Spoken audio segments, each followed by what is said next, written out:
जय जगन्नाथ आपण मानक प्रज्योति स्वाल को स्वागत। माँ लक्ष्मीଙ୍କର प्रिय व्रत ହେଉଛି ସୁଦଶା ବ୍ରତ। ଆଉ ଏଇ ସୁଦଶା ବ୍ରତ ଆସୁଛି ଆମର ପୌଷ ମାସର ଶୁକ୍ଳ ପକ୍ଷର ଦଶମୀ ତିଥି ଗୁରୁବାର ଦିନ। ଆଗକୁ ଆସୁଛି ଆମର ସୁଦଶା ବ୍ରତ। ଆଉ ଏଇ ସୁଦଶା ବ୍ରତର ମେନ୍ ଜିନିଷ ହେଉଛି ବ୍ରତ ଆଉ ଗୁଆ। ଏଇ ବ୍ରତ ଆଉ ଗୁଆକୁ ନେଇକରି ବହୁତ ସାରା ମହିଳାମାନଙ୍କ ମନରେ ବହୁତ ସାରା ପ୍ରଶ୍ନ ରହିଛି। এই ଭିଡ଼ିଓରେ ଚାଲନ୍ତୁ ଜାଣିବେ ଯେ ବ୍ରତ ଗୁଆ ମାନେ କେତୋଟି ବ୍ରତ ପୂଜା ହେବ, ଗୁଆ କେତୋଟି ପୂଜା କରିବେ, କେଉଁ ସମୟରେ ବ୍ରତ ବାନ୍ଧିବେ, ପୂଜା ଘରେ ଗୁଆ ଆଉ ପୁରୁଣା ବ୍ରତକୁ କ'ଣ କରିବେ, ନୂଆ ବ୍ରତକୁ କେଉଁ ହାତରେ ବାନ୍ଧିବେ, ଗୁଆ ପୂଜା ହେଇସାରିଲା ପରେ କ'ଣ କରିବେ, ଆଉ କେବେ ବିସର୍ଜନ ହେବ, ସବୁ ମୁଁ ଆପଣଙ୍କୁ ଏଇ ଭିଡ଼ିଓରେ କହିବି। ଦେଖନ୍ତୁ ଫାଷ୍ଟ ହେଉଛି ସୁଦଶା ବ୍ରତର ନିୟମ ରହୁଛି 10। ଠିକ୍ ଅଛି, ଯାହା ବି ଆପଣ ଫୁଲ ହଉ, ଫଳ ହଉ, ମଣ୍ଡା ପିଠା ହଉ, କି ଆପଣ ପଣା ଭୋଗ ହଉ, ଦୀପ ହଉ, ତ କି ବ୍ରତର ଗଣ୍ଠି ହଉ, ତ ସବୁ କିଛି 10ର ମହତ୍ତ୍ୱ ଏହି ଦିନରେ ବହୁତ ଅଧିକା। ତେଣୁକରି ଆପଣ ଯେଉଁ ଏଠି ଗୁଆ ପୂଜା କରିବେ, ତ ଏଠି 10ଟି ଗୁଆ ପୂଜା କରିବେ। ଦେଖନ୍ତୁ ଏଇ ବର୍ଷ ତ ନୂଆ ବ୍ରତଧାରୀ ମାନେ ପୂଜା କରିପାରିବେନି, ତ ପୁରୁଣା ବ୍ରତଧାରୀ ଯେଉଁମାନେ ପୂଜା କରୁଛନ୍ତି ସେମାନେ କ'ଣ କରିବେ, ଗୋଟିଏ ନୂଆ ଗୁଆ ପୂଜା କରିବେ। ତା ସହିତ ଆପଣ ପୁରୁଣା ଗୁଆ ଯେଉଁ ଥିବ ଆପଣଙ୍କ ପାଖରେ ଯେତେ ବି ପୁରୁଣା ଗୁଆ ଥାଉ, ତା ଭିତରୁ ଆପଣ କ'ଣ କରିବେ, 9ଟି ଗୁଆ ଆଣିବେ। ଆଉ ଆପଣ ଗୋଟିଏ ନୂଆ ଗୁଆ ଆଣିବେ। ସବୁକୁ ମିଶେଇ କରି ଆପଣଙ୍କର ଟୋଟାଲ କେତେଟା ହେଲା, 10ଟି ଗୁଆ। ତ ଆପଣ 10ଟି ଗୁଆକୁ କ'ଣ କରିବେ, ସେଇଦିନ ପୂଜା କରିବେ। ଠିକ୍ ଅଛି। ଆପଣଙ୍କ ବ୍ରତ କେତୋଟି ପୂଜା କରିପାରିବେ, ଦେଖନ୍ତୁ ଆପଣଙ୍କ ବ୍ରତଟି ହେଉଛି ଆପଣ ଯେତୋଟି ବ୍ରତ ପୂଜା କରିପାରନ୍ତି। ଆପଣ ଗୋଟିଏ, ନହେଲେ 3ଟି, 5ଟି, 7ଟି, 9ଟି, ନହେଲେ 10ଟି। ତ ଆପଣ ଯେତେଟି, ସେଇଟା ଆପଣଙ୍କ ଉପରେ ଡିପେଣ୍ଡ କରୁଛି ଆପଣ କେତୋଟି ବ୍ରତ ପୂଜା କରିପାରିବେ। କାରଣ ଦେଖନ୍ତୁ ବ୍ରତଟି କ'ଣ ପାଇଁ ଅଧିକ ପୂଜା କରାଯାଏ, କାରଣ ସବୁ ବର୍ଷରେ ସୁଦଶା ବ୍ରତ ପଡ଼େ ନାହିଁ। ତ ତେଣୁକରି ଆପଣ ବ୍ରତ ଧରକ ଗୋଟିଏ ବ୍ରତ ପୂଜା କଲେ ତ ଅସୁବିଧା କ'ଣ ହୁଏ, ତ ଆପଣ ଧରକ କୌଣସି କାରଣରୁ ମାରା ହେଇଗଲା, ଛୁତକ ହେଲା କି ମୁତକ ହେଲା, ଆପଣ କାହାକୁ ଶବକୁ ମଧ୍ୟ ଛୁଇଁ ଦେଲେ, ତ ସେଇ ସବୁ କ୍ଷେତ୍ରରେ ସୁଦଶା ବ୍ରତଟି ଆପଣଙ୍କ ମାରା ହେଇଗଲା, ମାରା ହେଲେ ଆପଣ କ'ଣ କରିବେ, ତାକୁ ବ୍ରତକୁ ଉଜେଇ ଦେବେ ପାଣିରେ। ତ ସେ ବ୍ରତ ତ ଘରେ ରହିବନି, ଉଜେଇ ଦେବେ। ତ ଆପଣଙ୍କ ପାଖରେ ଯଦି କିଛି ବ୍ରତ ନଥିବ ତ ଆପଣ ପିନ୍ଧିବେ କ'ଣ।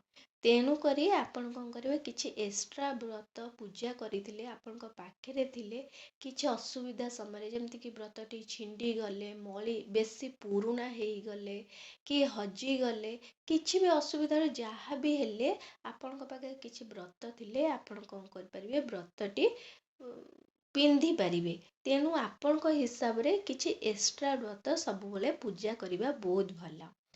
ତ ବ୍ରତଟି ଦେଖନ୍ତୁ, ଆପଣ ଯେଉଁ ବ୍ରତରେ କ'ଣ କରିବେ, ଯେତେବେଳେ ପୂଜା କରାଯାଏ, ଦେଖନ୍ତୁ ପୂଜା କେତେବେଳେ ମାନେ ଦେଖନ୍ତୁ ଆପଣ ମାଆଙ୍କୁ ପ୍ରଥମେ ସ୍ନାନ କରାଇ ଦେଲେ, ସ୍ନାନ କରିସାରିଲା ପରେ ଆପଣ ହଳଦୀ ପାଣିରେ ଗାଧେଇ ଦେଲେ, ତାପରେ ଗୁଆଟି ପୂଜା କଲେ, ତାପରେ ଚନ୍ଦନ ସିନ୍ଦୁର ଅର୍ପଣ କରିସାରିଲା ପରେ, ଠିକ୍ ଅଛି, ଚନ୍ଦନ ସିନ୍ଦୁର ଫୁଲ ଅର୍ପଣ କରିସାରିଲା ପରେ ଏବେ କ'ଣ କରିବେ, ବ୍ରତକୁ ଆପଣ ପ୍ରଥମେ ହଳଦୀ ପାଣିରେ, ତାପରେ ପଞ୍ଚାମୃତରେ ଶୁଦ୍ଧ ଜଳରେ ଟିକେ ଧୋଇ ସାରିଲା ପରେ ସେଥିରେ କ'ଣ କରିବେ, 10ଟି ଗଣ୍ଠି ପକେଇବେ।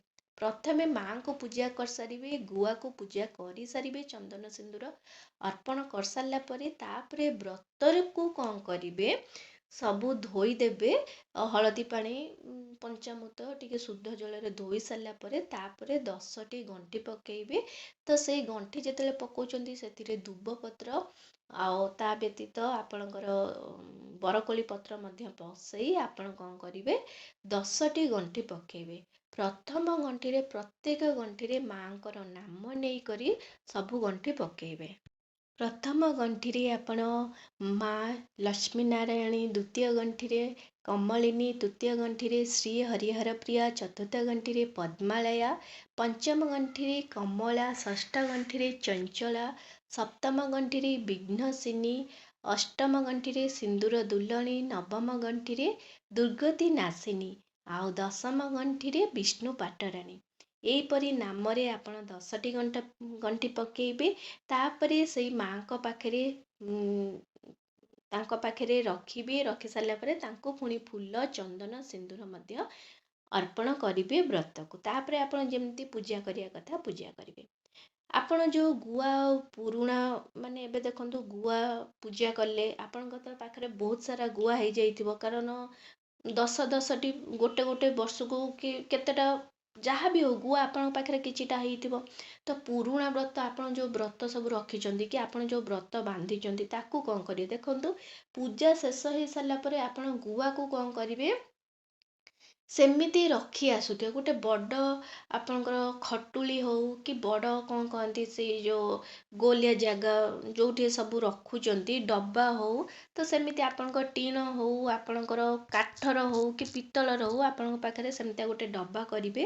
ସେଇ ଡବାରେ ଆପଣ କ'ଣ କରିବେ, ଗୁଆ ସବୁ ରଖି ଆସିବେ। ସେ ଗୁଆ ଜମାରୁ ଫୋପଡ଼ା ଯାଏ ନାହିଁ, ତ ଗୁଆ ରଖି ଆସିବେ।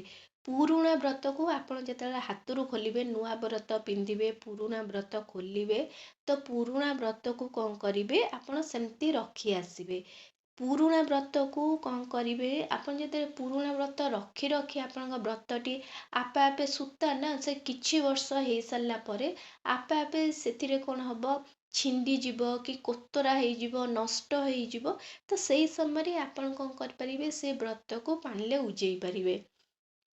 ଆପଣଙ୍କର ଯଦି ଅଛି, ଆପଣ ଯଦି ଜୀବନ ସାରା କରୁଛନ୍ତି ସେ ବ୍ରତକୁ ଯେବେ ନାହିଁ ସେବେ ଉଜେଇ ପାରିବେ। ଆପଣ ଯଦି ସୁଦଶା ବ୍ରତ 14 ବର୍ଷ ପାଇଁ କି କିଏ 12 ବର୍ଷ ପାଇଁ ଯିଏ କେତେ ବର୍ଷ କରିଥାନ୍ତି, କେତେକ ଘରେ ଥାଏ, ତ ସେତେ ବର୍ଷ ପର୍ଯ୍ୟନ୍ତ ସେ ବ୍ରତ ସେମିତି ଥାଏ, ତ ସେମାନେ ତାପରେ ଯାଇ ଉଜାନ୍ତି। ଆପଣଙ୍କ ଯାହା ବି ଅଛି ଆପଣ ସେଇ ହିସାବରେ ସେମିତି ସବୁ କରିବେ। ଗୁଆକୁ ମଧ୍ୟ ଉଜେଇବେ ନାହିଁ, କିଛି କରିବେ ନାହିଁ, ତ ସେମିତି ରଖିବେ। ଯେତେବେଳେ ଗୁଆ ପୁରା ନଷ୍ଟ ହେଇଯିବ, ଗୁଆ ଏତେ ଜଲ୍ଦି ନଷ୍ଟ ହୁଏ ନା, ବର୍ଷ ବର୍ଷ ଧରି ରୁହେ। ଯଦି ଦେଖିଲି ଗୁଆରେ ପୋକ ଲାଗିଗଲା କି ପୁରା ନଷ୍ଟ ହେଇଯାଉଛି ମାନେ ବହୁତ ବର୍ଷ ପରେ, ତାହେଲେ ଆପଣ କ'ଣ କରିବେ, ଗୁଆକୁ ବିସର୍ଜନ ପାଣିରେ କରିବେ, ଯେମିତିକି ସେ ଗୁଆ କି ବ୍ରତ ଆଉ କିଏ ବି ନ ପାଆନ୍ତୁ। ଏହିପରି ଭାବରେ ଆପଣ ମାଙ୍କୁ ପୂଜା କରିପାରିବେ। ମାଙ୍କର ବ୍ରତ ଗୁଆକୁ ମଧ୍ୟ ନିଜ ପାଖରେ ରଖିପାରିବେ। ଆଶା କରୁଛି ଭିଡ଼ିଓଟି ଆପଣମାନଙ୍କୁ ବହୁତ ପସନ୍ଦ ଆସିଥିବ। ଯଦି ଆସିଛି ତାହେଲେ ଏହି ଚ୍ୟାନେଲକୁ ଜଲ୍ଦି କରି ଲାଇକ୍, ସେୟାର, ସବସ୍କ୍ରାଇବ୍ କରିଦିଅନ୍ତୁ। ନମସ୍କାର।